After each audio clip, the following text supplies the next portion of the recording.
திருவண்ணாமலை மாவட்டம் ஜவ்வாது மலை அடிவாரத்தில் ஓடும் செய்யாற்றில் வெள்ளப்பெருக்கு ஏற்பட்டிருக்கிறது. இதனை நாம் உடனுக்குடன் நேரலையில் பார்த்து வருகிறோம். கனமழையால் செய்யாற்றில் வெள்ளப்பெருக்கு ஏற்பட்டிருக்கிறது. இதனை நாம் உடனுக்குடன் நேரலையில் பார்த்து வருகிறோம். கனமழையால் செய்யாற்றில் வெள்ளப்பெருக்கு ஏற்பட்டிருக்கிறது. இதனை நாம் உடனுக்குடன் நேரலையில் பார்த்து வருகிறோம்.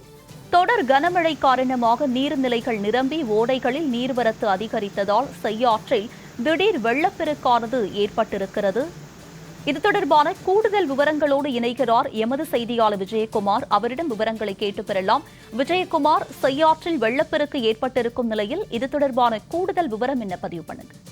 வணக்கம்மா. நிச்சயமாக திருவண்ணாமலை மாவட்டம் செங்கம் அடுத்த ஜவ்வாது மலை அடிவாரத்தில் உருவாகி ஓடும் செய்யாற்றில் நேற்று இரவு பெய்த கனமழையினால் திடீர் வெள்ளப்பெருக்கு ஏற்பட்டுள்ளதால் விவசாயிகள் மகிழ்ச்சி அடைந்துள்ளனர்.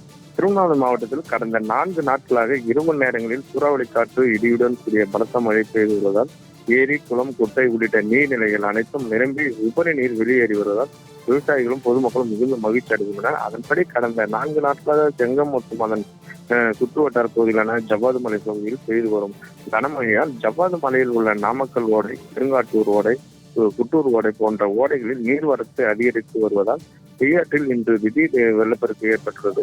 இந்த ஆண்டு டிசம்பர் ஆண்டு சம்பா சாகுபடிக்கு முன்கூட்டியே மழை பெய்து ஓடை மற்றும் ஆற்றில் நீர்வரத்து ஏற்பட்டுள்ளதால் ஏரி மற்றும் குளம் நிரம்பி பாசனத்திற்கு தண்ணீர் பஞ்சம் ஏற்படாத வகையில் இந்த மழை பெரும் மகிழ்ச்சி அடைந்துள்ளது. இந்த செய்யாற்றில் வெள்ளப்பெருக்கு ஏற்பட்டுள்ளதால் அதேபோன்று கரையோரம் உள்ள மக்கள் பாதுகாப்பான இடங்களில் செல்லுமாறு அறிவுறுத்தப்பட்டுள்ளது. உங்களுடைய விவரங்களுக்கு நன்றி விஜயகுமார்.